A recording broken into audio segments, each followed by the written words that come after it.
Good morning friends. Welcome to the prelims booster session. आज का हमारा पहला टॉपिक है नेशनल डिज़ास्टर रिस्पांस फंड।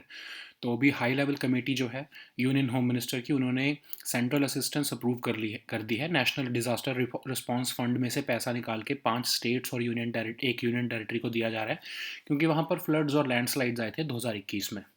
तो ये हम देखते हैं नेशनल डिज़ास्टर रिस्पांस फंड क्या है। तो एक्चुअली इसको पहले हम नेशनल कैलेमिटी कंटिजेंसी फंड कहते थे, बाद में इसका नाम बदलकर एनडीआरएफ कर दिया गया और इसको डिज़ास्टर मैनेजमेंट एक्ट के अंदर डाल दिया गया। तो सेक्शन 46 जो है डिज़ास्टर मैनेजमेंट एक्ट का, उसके अंडर ये फंड आता है। इस फंड को किस में रखा गया है? पब्लिक अकाउंट्स ऑफ इंडिया में रखा गया है। पब्लिक अकाउंट्स क्या होते हैं? हमारे आर्टिकल 266 के अंदर आते हैं। उसमें क्या होता है कि गवर्नमेंट जो है वो सिर्फ एक बैंकर का काम कर रही है। गवर्नमेंट का वो पैसा नहीं है, गवर्नमेंट ने लोगों का पैसा अपने पास रखा हुआ है। तो गवर्नमेंट एक तरह से सिर्फ बैंकर का काम कर रही है। तो अब इस फंड को जो है, इस नेशनल डिजास्टर रिस्पांस फंड को भी, ऑफ कोर्स इसको पब्लिक अकाउंट फंड को भी जो है वो सेंट्रल गवर्नमेंट जो है वो मैनेज करती है। और जो है इस फंड को, नेशनल डिजास्टर रिस्पांस फंड को, इमरजेंसी रिस्पांस, रिलीफ और रिहेबिलिटेशन के टाइम पर यूज़ किया जाता है। तो अब पैसा इसमें आता कहाँ से? कुछ लिवाई लगाती है गवर्नमेंट। फाइनेंस बिल में हर साल जो है अनाउंस किया जाता है कि कौन सा जगह पर जो है ये पैसा लगाया जाएगा, कहाँ से पैसा जो है टैक्स के थ्रू, लिवाई के थ्रू, जो है सेस के थ्रू लगाया जा सकता है। और ये पैसा जो है वो फाइनेंस बिल में मेंशन किया जाता है कि कौन से आइटम्स पर जो है ये, कुछ आइटम्स पर लगता है पैसा, और उधर से जो पैसा आता है उसको इसमें नेशनल डिजास्टर रिस्पांस फंड में यूज़ किया जाता है। सो नेक्स्ट हमारा टॉपिक है ग्लाइकोस्मिस एल्बिकापा। तो ये कुछ टीम ऑफ साइंटिस्ट हैं बोटानिकल सर्वे ऑफ इंडिया के, उन्होंने एक जिन बेरी स्पीशीज़ को जो है वो डिस्कवर किया है रिसेंटली। तो ये एक लार्ज वाइट फ्रूट है जो कि सदर्न वेस्टर्न घाट्स में देखने को मिलता है। ऑरेंज फैमिली जो है रूटाशिए, उसमें कहीं उसी को ये स्पीशीज बिलोंग करती है। तो इसकी मेडिसिनल वैल्यू भी बहुत है और फूड के लिए भी इसको यूज़ किया जाता है। तो इसको जो है, ये एडिबल फ्रूट है, खाया जा सकता है इसको ऑफ कोर्स। और जो है ये एवरग्रीन स्मॉल ट्री है ना। तो अब इसको हम देखते हैं कि बोटानिकल सर्वे ऑफ इंडिया क्या चीज़ है हमारे। तो ये मिनिस्ट्री ऑफ एनवायरनमेंट, फॉरेस्ट और क्लाइमेट चेंज के अंदर आता है। 1890 को इसमें 1819 में 90 में इसको सर जॉर्ज किंग के अंडर इसको बनाया गया था। और इसके हेडक्वार्टर जो है वो कोलकाता में लोकेटेड है, लेकिन इसके 9 रीजनल सर्कल्स भी हैं इंडिया में। और 1954 में इसको मैंडेट दिया गया कि ये फ्लोरिस्टिक सर्वे किया करे इंडिया में। और जितनी भी हमारी प्लांट रिसोर्सेज की जो डॉक्यूमेंटेशन है, कस्टोडियन जो है उसका, जितनी भी इंफॉर्मेशन है हमारे पास, उसका custodian botanical survey of India ही होता है। नेक्स्ट हमारा टॉपिक है यूएन ह्यूमन राइट्स काउंसिल। तो अभी इंडिया जो है उन्होंने रशिया के अगेंस्ट जो है इंक्वायरी के लिए, या रशिया के अगेंस्ट एक इन्वेस्टिगेशन के लिए यूएन ह्यूमन राइट्स काउंसिल द्वारा उसके जो है उसके खिलाफ जो प्रस्ताव आया था रशिया के खिलाफ, उसमें इंडिया ने वोटिंग करने से एब्सटेन कर दिया है। इंडिया ने ना तो फेवर में वोट किया और ना ही जो है वो अगेंस्ट वोट किया है। तो अब ये रेजोल्यूशन क्या कह रहा था कि जैपोरजीजिया जो न्यूक्लियर पावर प्लांट है, वहाँ पर रशियन ट्रूप्स ने जो है उसको कैप्चर कर लिया था, और उसके ऊपर जो है कह रहे थे कि कुछ फायरिंग का इंसिडेंट हुआ है। तो उसकी वजह से जो है यूएन ह्यूमन राइट्स काउंसिल के कुछ मेंबर कंट्रीज जो है वो रेजोल्यूशन लेके आए थे कि जो है इनके खिलाफ इंक्वायरी की जानी चाहिए, रशियंस के खिलाफ। तो 32 कंट्रीज़ ने इस रेजोल्यूशन के फेवर में वोट किया था, लेकिन इंडिया जो है उन 13 कंट्रीज़ में से था जिसने इस रेजोल्यूशन पे एब्सटेन किया था। तो ठीक है, तो अब हम देखते हैं यूएन ह्यूमन राइट्स काउंसिल क्या है। तो यूनाइटेड नेशंस की बॉडी है जो कि ह्यूमन राइट्स जो है अराउंड द वर्ल्ड उसको प्रोटेक्ट करने का काम करती है। तो इसके एक टाइम पर 47 मेंबर्स होते हैं, 3 साल के लिए जो है वो इलेक्ट किए जाते हैं। और किसी को भी इसका अगर मेंबर बनना हो, किसी भी कंट्री को, तो एटलीस्ट 96 वोट्स मिलनी चाहिए। 191 स्टेट्स हैं हमारी यूएन जनरल असेंबली की, उसमें से एटलीस्ट 96 वोट्स मिलनी चाहिए। इसका हर साल जो है वो 3 बार सेशन होता है यूएन ह्यूमन राइट्स काउंसिल का, मार्च, जून और सितंबर में। तो मेंबर्स जो हैं वो 3 साल के लिए इलेक्ट किए जाते हैं, और एकदम से दोबारा वो इलेक्ट नहीं हो सकते। री इलेक्शन उनका एलिजिबल के लिए नहीं होते हैं वो, ठीक है। सो नेक्स्ट टॉपिक हमारा है ब्रह्मोस लैंड अटैक मिसाइल। तो इंडियन नेवी ने आईएनएस चेन्नई से एक extended range land attack BrahMos supersonic cruise missile को टेस्ट किया है। पिन पॉइंट एक्यूरेसी के साथ वो टेस्ट हुआ है। तो अब आपको पता होना चाहिए कि ब्रह्मोस मिसाइल और आईएनएस चेन्नई दोनों ही इंडिजिनसली बिल्ट है। तो एक्चुअली जो है ये हमारा ब्रह्मोस मिसाइल, इसकी 290 किलोमीटर की रेंज होती थी, लेकिन इसको बढ़ाकर जो है 350 किलोमीटर कर दिया गया है, ठीक है। सो अब ये इसको 350 किलोमीटर किया गया है, इसीलिए इसको टेस्ट किया गया था, रेंज एक्सटेंड करने के लिए इसको टेस्ट किया गया था। सो अब हम देखते हैं ब्रह्मोस के बारे में। तो ब्रह्मोस जो है वो हमारा ब्रह्मपुत्र और मौसवा रिवर है का मिला हुआ है ये, ठीक है। इसको इन दोनों को नाम मिलाकर जो हमने ब्रह्मोस मिसाइल नाम रखा है। और इस ब्रह्मोस मिसाइल जो है वो ब्रह्मोस एरोस्पेस ब्रह्मोस एरोस्पेस की वजह से का जो एक जॉइंट वेंचर है ब्रह्मोस एरोस्पेस, उसने ये ब्रह्मोस मिसाइल बनाया है। तो ये जो जॉइंट वेंचर है ये डीआरडीओ और मैशिनो स्ट्रोयनिया, ये रशियन डिफेंस कंपनी है, इन दोनों के बीच का ये जॉइंट वेंचर कंपनी बनाई गई है इन दोनों के द्वारा। तो इसको हम लैंड से भी फायर कर सकते हैं ब्रह्मोस मिसाइल को, वॉरशिप से, सबमरीन से और फाइटर जेट से भी फायर कर सकते हैं। 2 स्टेज मिसाइल है। शुरू में तो सिंपल ये सॉलिड प्रोपेलेंट बूस्टर, जैसे रॉकेट जाता है ना पीछे से आग निकलता हुआ, आपने देखा होगा, वैसे जाता है। उसके बाद इसमें लिक्विड रैमजेट इंजन जो है वो वर्क करने लगता है, जो कि सेकंड स्टेज है। फायर एंड फॉरगेट प्रिंसिपल पे चलता है ये, मतलब एक बार आपने इसको फायर कर दिया, आपने इसमें जो है टारगेट सेट कर दिया, तो ये अपने आप उसको लोकेशन सर्विसेज का यूज़ करते हुए उसको टारगेट कर देगा।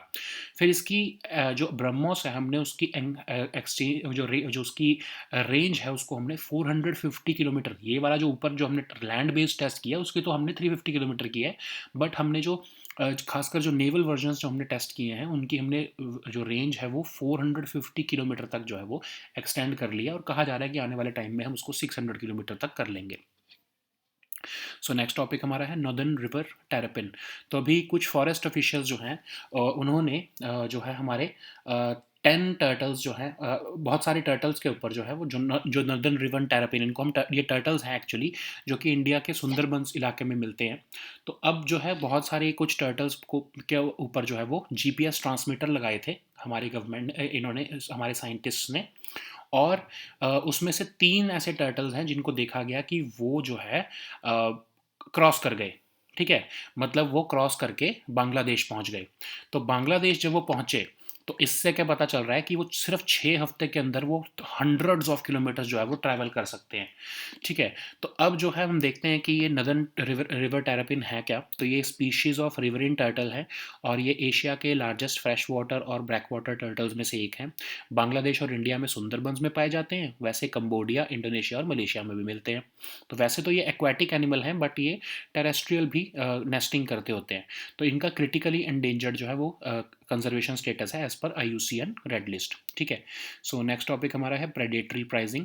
तो कंपटीशन कमीशन ऑफ इंडिया ने एलिगेशंस जो है प्रेडेटरी प्राइसिंग के अगेंस्ट शॉपी एक ई कॉमर्स प्लेटफॉर्म है, उनको डिनाई कर दिया है। और उन्होंने बोला कि इनके पास कोई सिग्निफिकेंट मार्केट पावर तो है नहीं है, और ये तो एक बहुत ही न्यू एंट्रेंट है मार्केट में, तो इनको आप जो है कैसे कह सकते हो कि ये प्रेडेटरी प्राइसिंग कर रहे हैं। तो प्रेडेटरी प्राइसिंग का मतलब क्या होता है कि आप अपने कंपटीशन को ख़त्म करने के लिए शुरू में जो है अपने प्राइजेस बहुत ही नीचे जो लो कर देते हो, ताकि लोग आपसे खरीदना शुरू करें। जैसे ही आपके प्रोडक्ट्स की आदत पड़ेगी, वो धीरे धीरे बाकी जो उनका कंपटीशन है वो ख़त्म होता रहेगा। और जैसे ही कंपटीशन ख़त्म हो गया, उस कंपनी की मोनोपोली बन गई, तो वो जो है प्राइजेस दोबारा बढ़ा देगी, ठीक है। तो वो प्राइजेस जान के इसलिए कम करती है ताकि आपको जो है बाकी जो उनके कॉम्पिटिटर्स हैं उनसे सामान लेना बंद कर दो, ठीक है। तो इस ये अगेंस्ट है हमारे लॉ के, ठीक है, ये नहीं कर सकते हम, ठीक है। अब डोमिनेंट प्लेयर जो है वो किसी भी मार्केट में अगर वो ऐसा कर रहा है तो उसको कॉम्पिटिशन कमीशन ऑफ इंडिया जो है वो ऐसा नहीं करने देता है, ठीक है।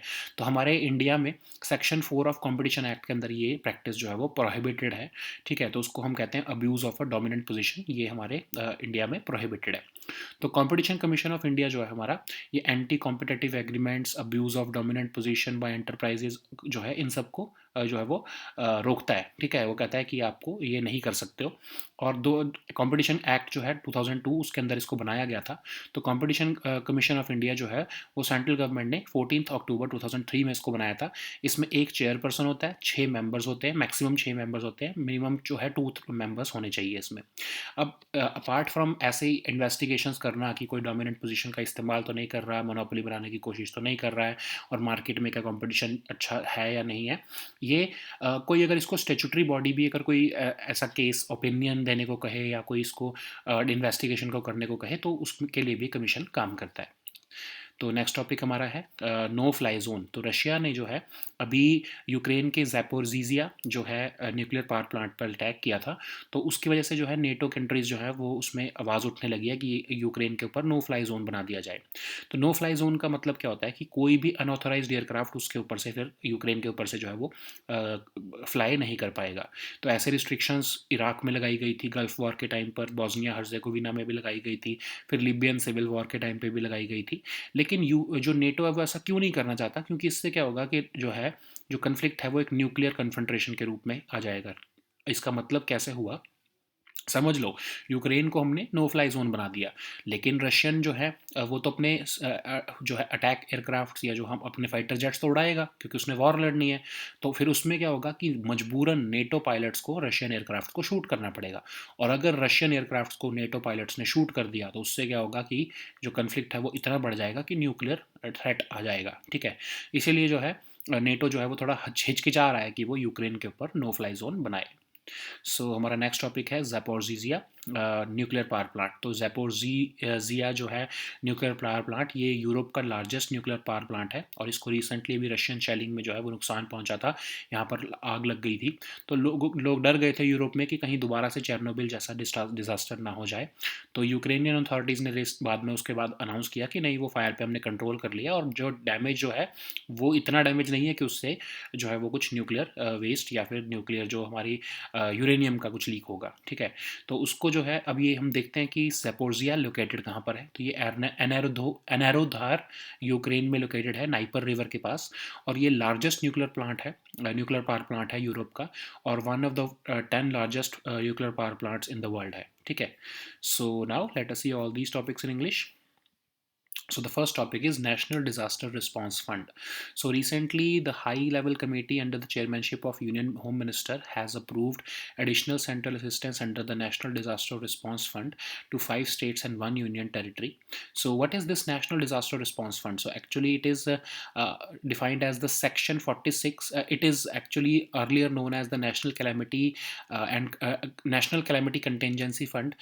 So later on, it was merged with the Disaster Management Act. So it is defined under the Section 46 of Disaster Management Act now.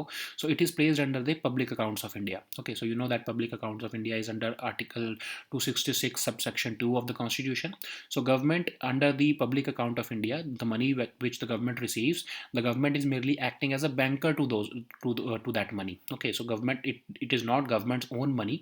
And why the government keeps money in public account, or levies cess to keep the money in public account, because the money that is received in public accounts, the government does not have to share it with the state governments. Okay, that's why most of the time the government tries to levies cess. Okay, so cesses are not shared with the state government. That's why the union government occasionally resorts to such practice. Okay, so this fund is basically managed by the central government, and it is used for the emergency response, relief, and rehabilitation. Okay, so on certain items, the government levies a certain cess, and occasionally on the when the budget is presented, the Union Finance Minister tells the Parliament on which certain items this disaster cess will be imposed, so that money can be derived to be placed under the National Disaster Response Fund. Okay, so now let us see the next topic, which is Glycosmus albicapa.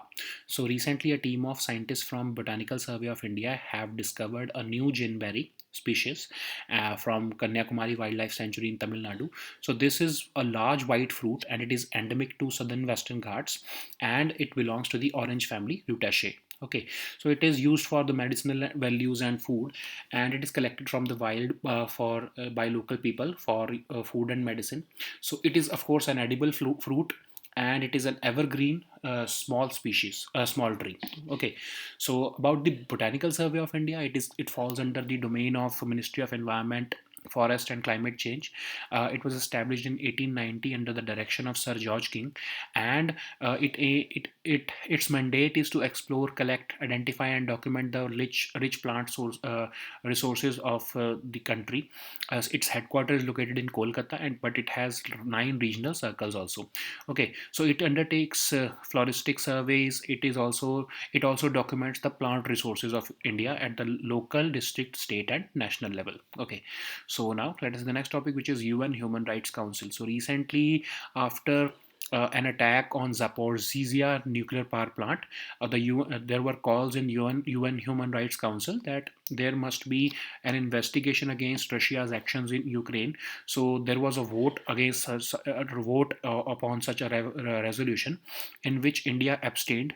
Okay, so 32 countries voted for that resolution, but India abstained and India did not vote in that resolution. So, about the UN Human Rights Council, of course, it's a United Nations body and it aims to promote and protect human rights around the world. So, it has 47 members elected for a 3 years term, and for a member to get elected in UNHRC, it must receive at least 96 of the 191 state votes of the UN General Assembly. Okay, so this UNHRC conducts regular sessions 3 times a year, and a member who has served once for 3 years is not eligible for immediate re-election. Okay, so you have to give a gap, but before you can get elected to the UN Human Rights Council once again. Okay, so now let us the next topic, which is BrahMos land attack missile. So recently, Indian Navy has conducted the test of BrahMos land attack missile, and it hit the target with pinpoint accuracy. So both BrahMos missile and INS Chennai, from which this missile was tested, both are indigenously built, and this was of course an extended range test. We have extended the range of original 290 kilometer BrahMos land attack missile to now 350 kilometer. So about BrahMos, it is the combination of Brahmaputra and Moskva rivers. Moskva rivers flows from Moscow, of course, and BrahMos missiles are designed and developed by BrahMos Aerospace. So BrahMos Aerospace is a joint venture company between DRDO and Machinostrania of Russia. Okay, so we these BrahMos missiles can be fired from land, warships, submarines, and even fighter jets. So it's a two-stage missile. The first one, of course, being solid propellant booster, like you know that it's a rocket, like a rocket goes with a tail. This missile goes with a solid propellant booster, and later on, at the second stage, it reaches the liquid ramjet stage. Okay, so this is the point where it reaches the Mach 2.8 speed. So we already had this 290 kilometers of range of BrahMos missile, but now we have extended the range of some forms of some versions of BrahMos missile to 450 kilometers, and we also plan to extend it to 600 kilometers. Okay, so it of course operates on the fire and forget principle. So once you launch it, it will automatically navigate to the target because of the upgraded navigation technology in it. Okay, so now let us see the next topic, which is Northern River Terrapin. So recently, forest officials had installed GPS transmitters on the Northern River Terrapin in Indian Sundarbans, and just within 6 weeks, they saw that at least 10 of the turtles traveled to Bangladesh. So they traveled hundreds of kilometers in just 6 weeks. So about the Northern River Terrapin, so they are one of the species of riverine turtles, and they are one of Asia's largest freshwater and backwater turtles. They are found in Bangladesh and India in the Sundarbans, and in Cambodia, Indonesia, and Malaysia also. They are actually strongly aquatic, but they also use terrestrial nesting sites. They are considered as critically endangered as per the IUCN Red List. Okay, so now let us see the next topic, which is predatory pricing. So recently, Competition Commission of India has dismissed allegations that Shopee, an e-commerce platform, indulged in predatory pricing. So they argued that this Shopee is a very new entrant in the market, and there are already well-established players in the market. So it cannot be accused of being engaged in predatory pricing. So what does the term predatory pricing mean? So it is an illegal act where a certain business tries to sell products at a very low price so that they can eliminate the competition, and they can utilize their dominant position in the market later. Okay, so it is forbidden by law in India under the Section 4 of Competitions Act of 2002, and it is labeled as the abuse of a dominant position. Okay, so about the Competition Commission of India, it is of course a statutory body which was founded by the Competition Commission Act and Competition Act.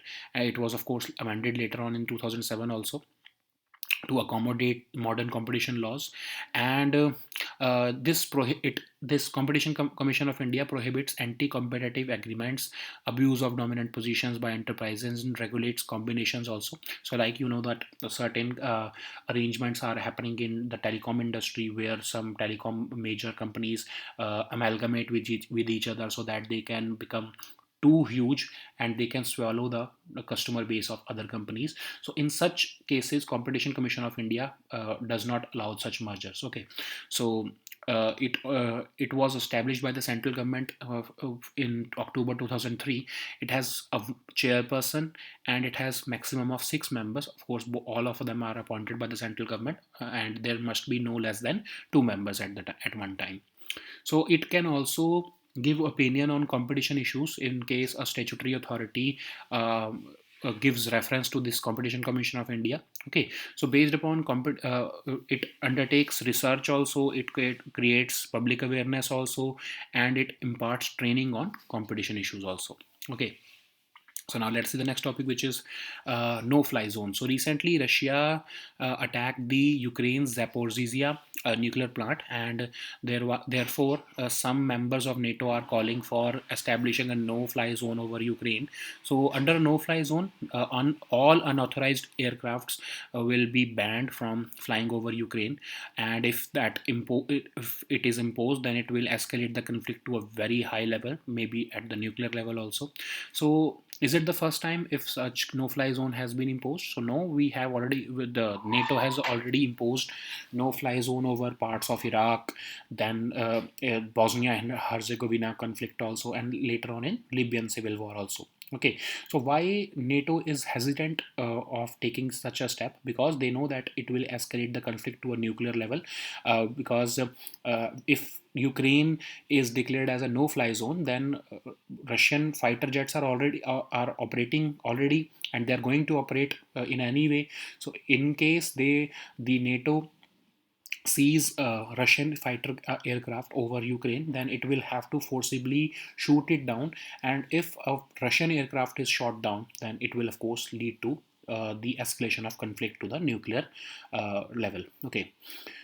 So now let us see the next topic, which is Zaporizhzhia nuclear plant. So it is of course the Europe's largest nuclear plant, and it was recently hit by Russian shelling, and it created a fear in Europe that a fire in this nuclear power plant could take us back to the 1986 Chernobyl level disaster. But later on, Ukrainian authorities announced that fire had been extinguished, and this is a very safe plant as compared to Chernobyl of 1986. So it is located, of course, in Enerodar in Ukraine, near the Dnieper River, and it is considered as the largest nuclear power plant in Europe, and it is one of the world's 10 largest nuclear plants in the world.